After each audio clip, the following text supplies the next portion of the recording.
ముందస్తుగా నారా చంద్రబాబు నాయుడు గారికి హృదయపూర్వక శుభాకాంక్షలు తెలియజేస్తూ రేపు వారు అమరావతిలో ముఖ్యమంత్రిగా ప్రమాణ స్వీకారం చేస్తున్న సందర్భంగా ప్రత్యేక ధన్యవాదాలు శుభాకాంక్షలు తెలియజేస్తూ అదేవిధంగా దశాబ్దాల కాలం నుండి ఆశగానే మిగిలిపోయినటువంటి మంత్రి పదవిని ఆదోని అభ్యర్థి ఎమ్మెల్యే అయినటువంటి డాక్టర్ వాల్మీకి పార్థసారథి గారికి ఇవ్వాలని చెప్పేసి మేము హంబుల్గా రిక్వెస్ట్ చేస్తున్నాము.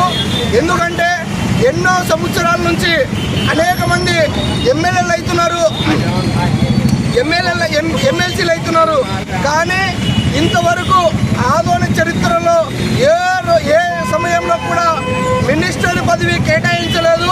కాబట్టి మేము రిక్వెస్ట్ చేస్తున్నాము, ఆదోని డెవలప్మెంట్ చెందాలంటే, అనేక పరిశ్రమలు రావాలంటే, అనేక మందికి నిరుద్యోగులకు ఉద్యోగం కల్పన కావాలంటే, ఆదోని అభివృద్ధి చెందాలంటే, ఆదోని ఉన్నటువంటి రోడ్లు వెడల్పు కావాలంటే, అనేక పరిశ్రమలు అనేక ఉద్యోగాలు రావాలంటే కంపల్సరీ ఎమ్మెల్యే పార్థ గారికి మినిస్టర్ పదవి ఇవ్వాలని చెప్పేసి మేము రిక్వెస్ట్ చేస్తున్నాము.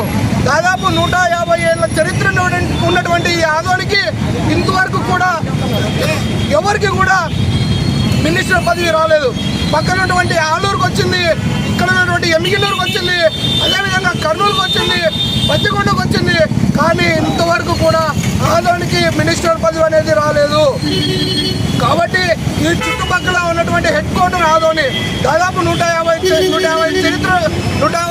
ఏళ్ళ చరిత్ర కలిగినటువంటి ఈ ఆదోనికి ఇంతవరకు మినిస్టర్ పదవి రాలేదు. కాబట్టి మేము నారా చంద్రబాబు నాయుడు గారికి ముఖ్యంగా విన్నవించుకునేది ఏమంటే, మినిస్టర్ పదవి తప్పకుండా ఆదోని ఎమ్మెల్యే అభ్యర్థి పార్థసారథి గారికి ఇవ్వాలని చెప్పేసి మేము తెలియజేస్తున్నాము.